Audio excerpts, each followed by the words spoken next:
that I've seen happen when it was 2 weeks back. Another boy, I don't know who he stole from.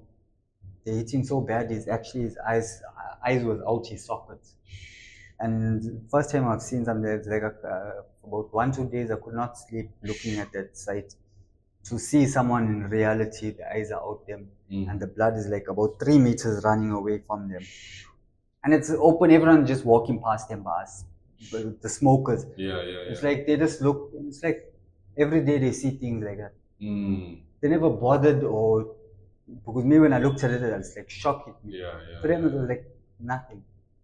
There's no like nothing. And the life that we live over there where we're staying, it's very complicated. It's like we are one family there. We never buy food or buy anything to eat. Everything that we eat is from the bin, or picking it up, or people giving us. We will never go and take money or go and do anything. Every money that we get is for smoking. There's nothing else that we look forward to in life right now. And the reason why, it's not that we cannot get help. There is help. It's a person is too stubborn, or they just don't want to leave it.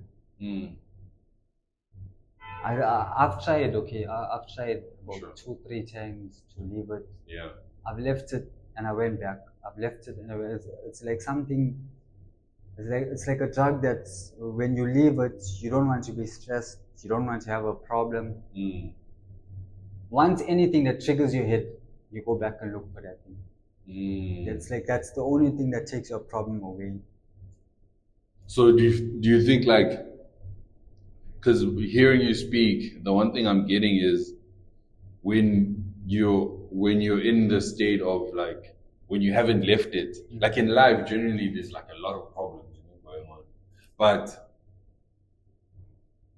I get the sense that guys like sort of feel as if they can, because it's just one problem.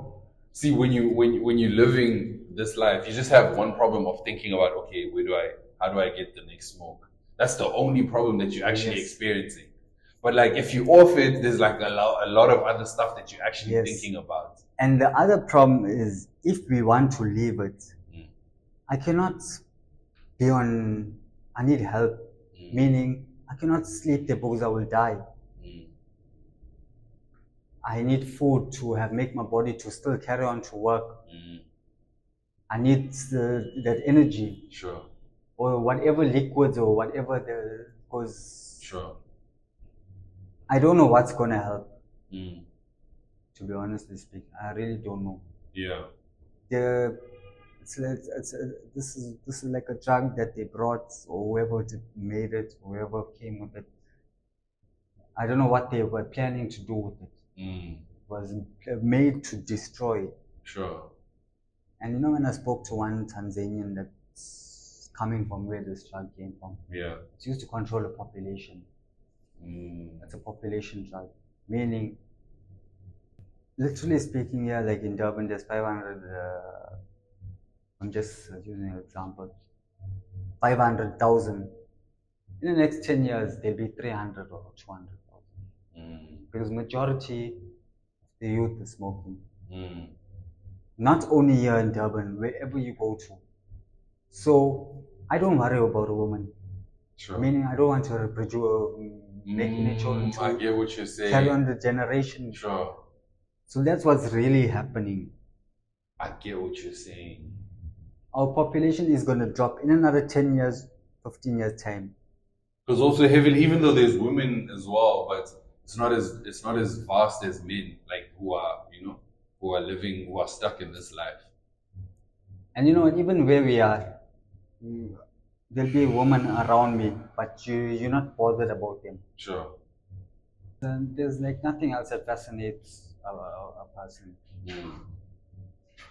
For me, when I smoke, it's like my mother, my father, my woman, it's everything I need in my life. If I finish to smoke. Sure. There's nothing that I feel, okay, right, that's missing in my life. I need to go out and do anything. No, there's nothing that I feel. But it's not to say I want this life. Yeah. That's the bottom line. See, that's like the juxtaposition, because I hear guys also talk about that a lot. It's like, okay, like I'm not thinking about anything else. I have no other problems. This is all I think about. But I also don't want this. Yes. Like it's not. It's just that we don't know how to go about to go about, how can I say. At the same time, we are also scared of what we're gonna go through. Sure. It's easier to say, okay, right, there's a place that we're gonna give it up. But it's not we're gonna just go there and give it up without suffering. That's what the bottom problem that we are scared of. And when that withdrawal is like gone, it's hard to explain to you, because okay, a smoker will know that feeling. Sure. But if you've never felt you'll be sitting and there's something missing in my life.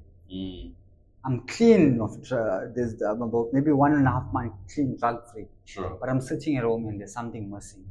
And my head automatically just changes. I take something from house and I go and sell it. But I stayed 1.5 months clean. In a split second. In a split second, that's what happens. Yeah. And it never happened one time. I'm talking about many times that I'm talking about. Yeah. So initially, when did you like fall into the habit? Like, okay, are you in Boys Town and you're already? I actually started it in jail. I had after the robbery, I robbed 6 meter taxis. In Harrisburg, it was 2 of us. Okay. I went into jail with the money.